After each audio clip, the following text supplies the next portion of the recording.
सारी दुनिया आपको, आपके जितने भी फॉलोअर हैं सब आपको खान सर बुलाते हैं। अब तो आप बता दीजिए आपका पूरा नाम क्या है खान सर? एक्चुअली क्या है कि एक शिक्षक के लिए खुद के नाम से ज्यादा मायने रखता है कि उसके द्वारा पढ़ाए गए लड़के देश का नाम रोशन करें यहाँ पर, तो वो लक्ष्य मेरे लिए ज्यादा इंपॉर्टेंट है। हमको अपने से ज्यादा मतलब नहीं। वाह।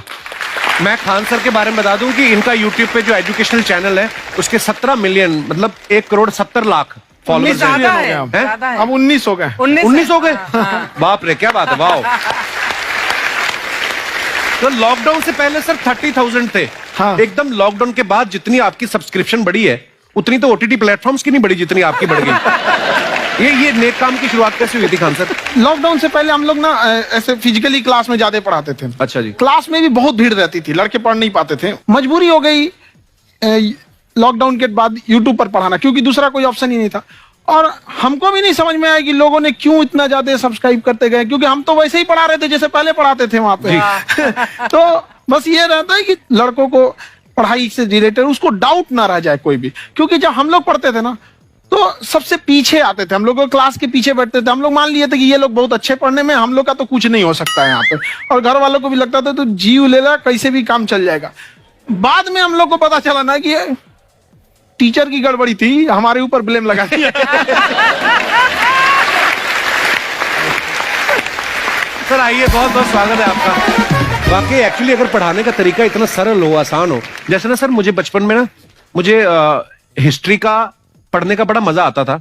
बड़ा होके पता चला कि मेरा हिस्ट्री में तो था इंटरेस्ट, पर मुझे कहानियां पढ़ना अच्छा लगता था जी। आज मुझे थोड़ा लिखने का भी शौक है, एक आध कुछ शायद फ्यूचर में चल के आप वो भी कुछ ऐसा देखें, तो मतलब मुझे शौक है लिखने का। अब जाके समझ में आया कि वो क्यों अच्छा लगता था, उसमें कहानी होती थी। तो ये नहीं हमें पढ़ाया, हमें रट्टा मरवाते थे। तो ये जो आपका ये जो तरीका ये बहुत ही बढ़िया है। काश हमारे समय में भी ऐसा होता, यूट्यूब पे अच्छे अच्छे शिक्षक होते। हालांकि हमारे टीचर भी बहुत अच्छे थे। लेकिन इतने डिटेल में खान सर, मैंने आपके वीडियोस देखे हैं, मतलब जिस सब्जेक्ट को आप जानते भी ना हो और अगर लेक्चर देखें और सुने तो उसमें इतनी रुचि पैदा हो जाती है। बिकॉज हम सब टीचर्स के द्वारा ही पढ़ाए गए हैं और हमारे अच्छे टीचर्स भी रहे हैं, लेकिन जरूर आप में एक बहुत ही खास बात है कि आप हर सब्जेक्ट को बहुत इंटरेस्टिंग बना देते हैं। और थैंक यू। इसमें क्या है ना, टैलेंट जो है ये टीचर्स को विजुअल ट्रेनिंग कैसे देनी है, जो बताया अभी कपिल जी ने। कहानी, मैं एक छोटा प्रश्न पूछता हूँ, असैसिनेशन की स्पेलिंग किसको मालूम है यार? लोग बिलीव नहीं करेंगे लेकिन मुझे मालूम है। असैसिनेशन की स्पेलिंग होती है भाई एस माने गधा, गधे के ऊपर एक और गधा, एक और एस, उसके ऊपर आई मतलब मैं पूरा, और मेरे ऊपर पूरा देश नेशन, आई नेशन। तो ASSASSI, मैं ये जितना विजुअल कर दें पढ़ाने को, जितना आसान कर दें। वो याद नहीं होता था रेडियो किसने बनाया, बोला रेडियो चल नहीं रहा, इसको मार थप्पड़ मार, कोनी मार, कोनी मार, कोनी मार, कोनी ने बनाया। याद हो गया, मार कोनी ने बनाया। जितना विजुअल कर दो। जैसे आपने कहा कि कैसे किसी चीज को इतना अच्छा समझा देते हैं, वो आधे घंटे के क्लास के लिए पीछे 1 हफ्ते का मेहनत होता है। मैं ये भी पूछने वाली थी कि कितनी मेहनत लगती है आपको। वो डिपेंड करता है कि हम कब तक सेटिस्फाई नहीं हो जाते। अच्छा। कभी कभी तो कोई चीजें 2-2 महीने से अटकी हुई है, जब तक हम नहीं सेटिस्फाई होते, नहीं इसको ऐसे नहीं, अब लड़के समझो तब तक नहीं बताते उसे। कहते हैं ना, दुनिया ने मेरी बुलंदियां देखी, किसी ने पांव के छाले नहीं देखे।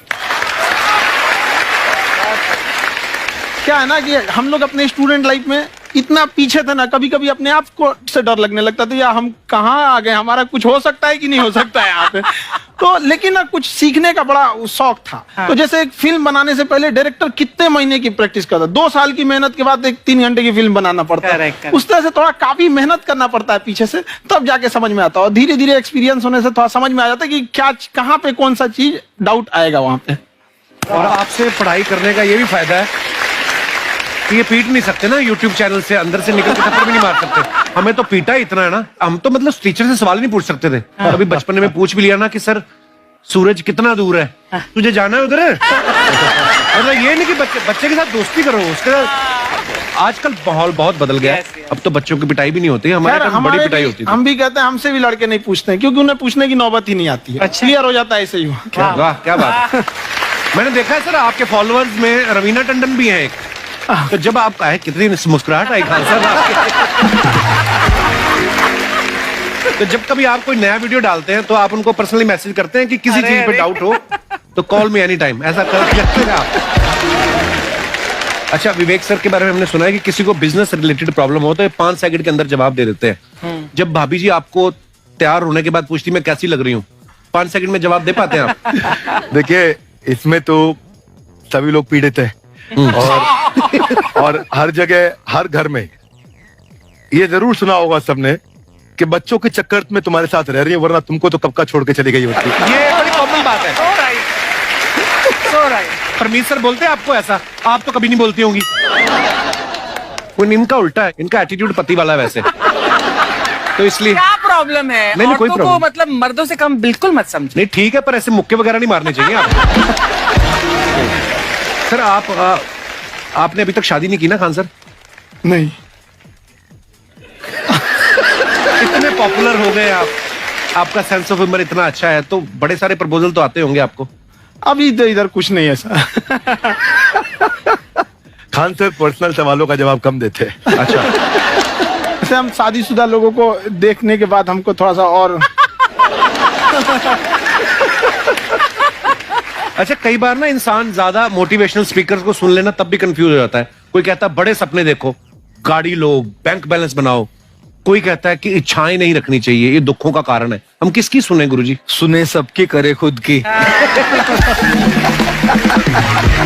जो दिल से निकले। दिल से निकले, क्योंकि जो सुनते हैं हम कई बार सुनते हैं और उसको खुद की प्रोसेसिंग करते ही नहीं है, और जब दूसरों की बातें सुनकर बिना प्रोसेस करके फॉलो करने लगते हैं, उसी को तो हम अंधश्रद्धा कहते हैं। बिल्कुल। उसको प्रोसेस करें, अपने दिल से जो रेजोनेट होता है उसको सोचे और फिर करें। मम्मी सुना, मेरी मम्मी के आगे डॉक्टर फेल है। मम्मी की जो सहेली ऑन द स्पॉट इसके साथ बैठी है और इनको अगर कोई प्रॉब्लम है, फॉर एग्जाम्पल कोई शुगर की प्रॉब्लम है, तो उन्होंने जो बोल दिया वो अंतिम सत्य है। ले मैनू फलानी कहती है, ऐ खाड़ो तो ऐ हो जाता है। ये सवाल मैंने आपके लिए पूछा था। I wanted to ask Khan sir कि आपका एक एपिसोड था ट्रेन के बारे में, कि ट्रेन में ऐसा क्यों होता है, शुरुआत में ऐसा हुआ था, ये यहाँ पर बोगी के लिए ये कनेक्शन, तो ये सोर्स क्या होते हैं आपके, कहाँ आपसे से सुन ढूंढ के लेंगी, लाते उसके हैं? बाद खुद का चैनल शुरू करेंगी। कुछ चीजें तो ऐसे डायरेक्टली मिल सकती हैं, और नहीं तो वहाँ ऑन द स्पॉट जाके वहाँ पे पूछ लेते, जो वर्कर होते हैं ना, उन लोग को ज्यादा आइडिया रहता है, उन लोग से वो पूछ लेते हैं कि ये कैसे काम करता है, तो वो ज्यादा कोशिश करते हैं कि हम किसी चीज को खुद से अगर जाने रहेंगे तो ज्यादा अच्छे से डिलीवर कर सकते हैं। तो कई बार वहाँ यार्ड वगैरह में भी चले जाते हैं पता करने के लिए। लेकिन बहुत इंटरेस्टिंग था। हवाई जहाज पर भी बनाइए। आप कहती हैं तो एक उस पर भी बना ही देंगे। बहुत शुक्रिया जी। अच्छा सर, कई बार ना माँ बाप भी, जो मैं ये कहूंगा कि उनकी गलती होती है कि अगर अब बच्चा आपका 4-5 साल का है, आप शुरू से उसके मन में डालना शुरू कर देते हो कि ये तो इंजीनियर बनेगा। हो सकता है बाप इंजीनियर हो, वो चाहता है कि जरूरी तो नहीं है। अब मेरे पिताजी पुलिस में थे जी, मेरे मामा सब आर्मी में थे, मैं अकेला इस फील्ड में निकला है, मुझे ये चीज अट्रैक्ट करती थी। ये कहाँ तक सही है सर? जी मेरे हिसाब से तो बच्चों पे कभी प्रेशर नहीं डालना चाहिए, लेकिन साथ ही साथ हमको ये भी देखना चाहिए कि जैसे एल्बर्ट आइंस्टाइन ने एक बहुत अच्छी बात बताई थी, अगर एक खरगोश हो, एक बंदर हो, एक हिरन हो, एक शेर हो और एक मछली हो, उन सब को आप एक कतार में खड़ा कर दीजिए और उन सब के लिए एक ही टेस्ट हो कि आप पेड़ पे सब लोग कैसे चढ़ पाए। बहुत ओके, अब सबको एक टेस्ट कैसे दिया जाए? मछली तो आत्महत्या कर लेगी सोच के कि मैं तो कभी पास ही नहीं होंगी, ये मछली कैसे पेड़ पे चढ़ेगी? राइट। लेकिन कई बार ऐसे हो गया ना कि एजुकेशन सिस्टम ऐसी बनी है कि बस ग्रेड्स हो गए, सब्जेक्ट्स पढ़ने हैं, Right. जो भी किया है और वो भी जरूरी है, लेकिन वो करते करते बच्चों के जो इंटरेस्ट है, बच्चों की जो पैशन है, उसमें उनको एंकरेज करना बहुत ज्यादा जरूरी है। एक पिताजी एक बार अपने बेटे को ऐसा चाटा मारे जोर से, तो पड़ोसी ने पूछा क्यों मार रहे जी? बोला कल रिजल्ट है इसका। कल रिजल्ट? तो बोले रिजल्ट कल है ना साहब, तो आज क्यों मारने? कल बाहर गाँव जा रहा हूँ, कल का काम आज निपट के कर। कहने का मतलब ये है कि आप देखिएगा कि अगर आप बच्चों को अपने कॉम्पिटेंस के हिसाब से नहीं देंगे तो ये चाटे खा रहने पर ये फेल ही होते रहेंगे। बहुत खूब। ओके। अच्छा, विवेक सर का एक कहना है कि बच्चों का अगर 95% से ज्यादा मार्क्स आते हैं वो भी खतरनाक होते हैं। 75 से 85% वाले जो बच्चे होते हैं लाइफ में बड़ा अच्छा करते हैं। अच्छा। कभी किसी पेरेंट्स ने आके कहा है कि आपकी वजह से मेरा 95% वाला बच्चा 75 पे आ गया? बेसिकली 95%, देखिए स्कूल में जो पढ़ाई हो रही है, जो बताया, वो classroom based conceptual theoretical approach है। और उसमें बच्चे को क्या चाहिए, एक कॉन्सेप्ट होता है कि जिस सब्जेक्ट में 10 में से 3 आ रहे हैं उस पर फोकस करने की जगह वहां फोकस करो जिसमें 10 में से 7 आ रहे हैं, ताकि उसका सुपर स्पेशलिस्ट बने। पर वहां सब कुछ पोर किया जा रहा है, तो 95% के चक्कर में, 98% के चक्कर में अपनी ओवरऑल डेवलपमेंट कर नहीं पाता है।